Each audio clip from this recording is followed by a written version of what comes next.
We've also late last year released a smart summon. This allows you to, with your phone on the mobile app, summon the car to you from a parking spot. So if your car is parked somewhere, you just summon it to you, and the car comes out of its parking spot with no one inside and wind its way through the parking lot to come find you. It's quite magical when it works. That was Andre 2.5 years ago. Let's see how it looks today. We'll be testing Autopark and looking at Smart Summon. Autopark consists of two parking modes, rear parking and parallel parking. To initiate either, you drive by slowly, and when Tesla sees a spot, it'll put a small P in the bottom corner. You touch it, it will tell you to put it in reverse, and then you touch it again to initiate the process. I don't know about you, but I've never backed into a parking spot in my life that I can remember. So I was a little curious why Tesla made this a priority. And then I got thinking, well, that's how you get into supercharger stalls. So if you're at all concerned about how you can get into a supercharger stall, this mode will take care of it for you. I did try it on my last trip, and though it's quite a bit slower than I would have backed in, it did work just fine. And it took me to the right distance from the cord, which I don't always do.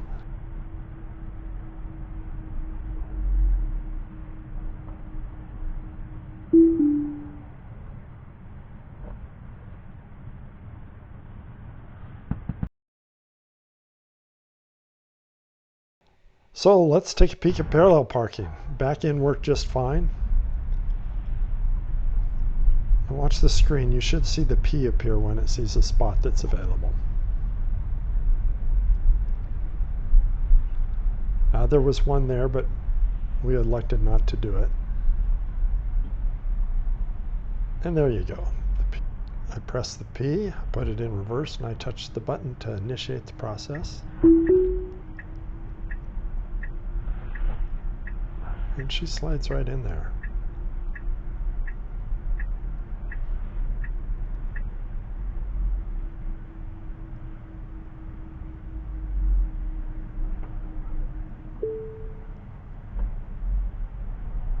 Did a really good job.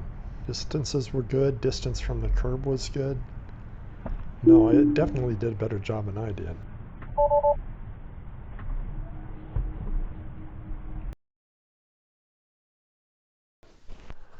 Here we go, Smart Summon. I find it a bit strange that it puts status messages on the screen during Smart Summon when there's no one inside to see them. But you can put people inside, just not in the driver's seat. And that makes for some interesting trips. First time I did that, my wife was having a riot. If you call screaming a riot.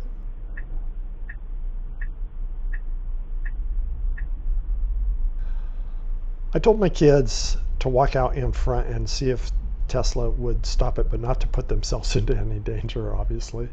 So this is what my daughter interpreted my instructions as.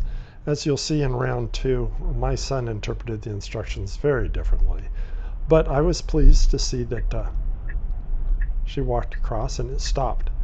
What was interesting is it didn't show a visualization on the display of a person walking across.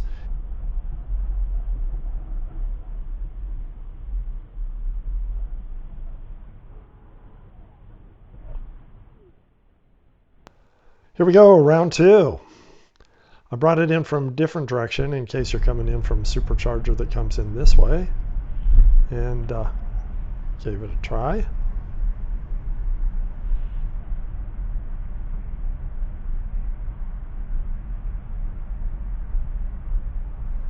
I find the messages that appear on screen to be interesting.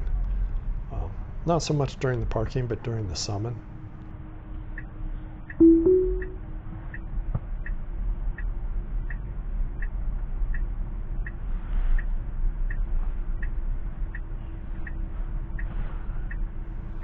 You notice my wife back there spotting. This wasn't so important on the parking episodes, but on Smart Summon, and we'll talk about this later, there are spots you can't see when you're summoning the car, like the far side of the car and things like that. So We used her as a spotter to make sure we didn't do any damage to anything.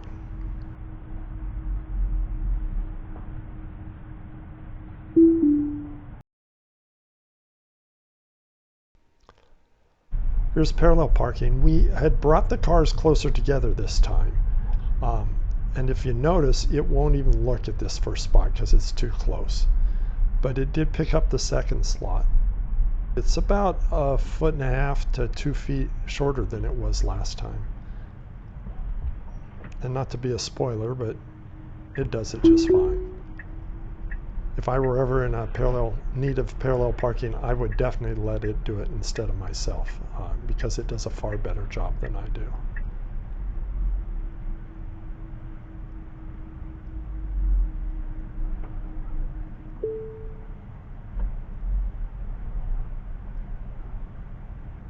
There we go.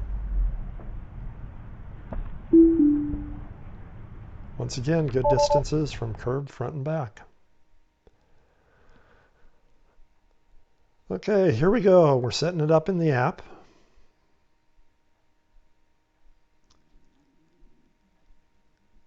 The blue dot is me. The target is where you want it to go.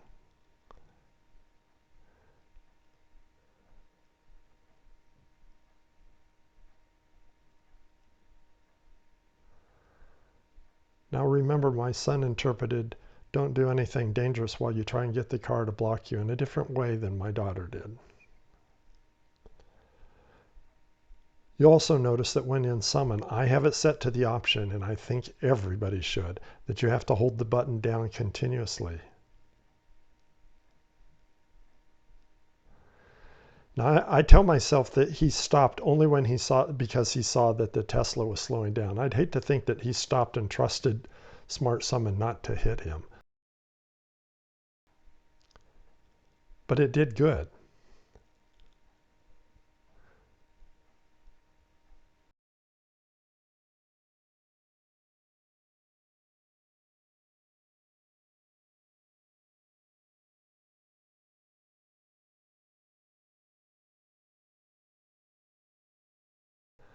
I'm going to replay it here, and the reason is, and I mentioned this on my daughter's incursion, look at the screen. He never shows up. And I honestly don't know what to make of that. But he never shows up. But the car obviously took actions to avoid him.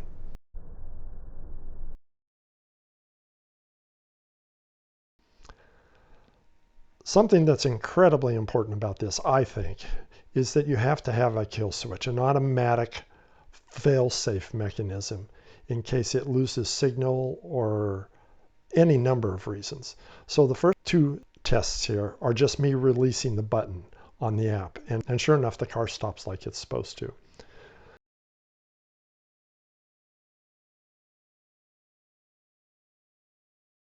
The third one here, I decide to check notifications to see if the app and the car are smart enough to abort, and they were.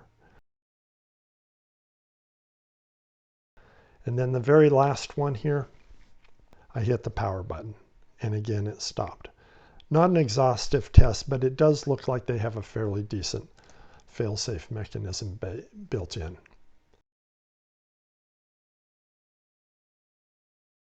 So this is where I should discuss whether I'd use them or not. I definitely would use the parallel parking and the back-end parking. I had no issues with that, but the big thing about that is you're in the seat and you can take immediate control if something doesn't look right. Smart Summon, I was going to go and do it in a parking lot. I gave it some thought, and I really don't feel comfortable enough doing that, and I'll tell you why. If you read the warnings here, you'll see that, well, first, you'll see there's a lot of warnings. And two, you'll see that it doesn't see everything, like high things and low things. What if a child on the opposite side of the car from where you're viewing drops a toy and decides to go retrieve it underneath, and you can't see him at all from your spot where you're retrieving the car from? I'm not willing to put anybody's life at risk for a situation where I don't have total situational awareness. Maybe if I've driven FSD beta for a year and it hasn't made a single mistake, I will trust it, but for now, I'm not going to do this. There's one situation, though, where I might have used this. We were at Disney World years ago and got dropped off late at night, and our car was out there by itself, and it was pouring rain. So in a situation like that where I could see the car and I don't feel like getting drenched and there's nothing for it to hit, I absolutely would use this. But for now, it's just a trick that I show my friends. And it is a fun trick to show. Everybody enjoys seeing it do this. It really brings home the fact that we are moving in a large part to Elon's dedication to this technology. We are moving towards fully autonomous cars. Thanks for watching. And I hope you'll subscribe. When I do get FSD beta, I plan on testing it in ways that nobody else really has. I think you'll find it interesting. So if you're so inclined, subscribe and like. And until next time, happy travels.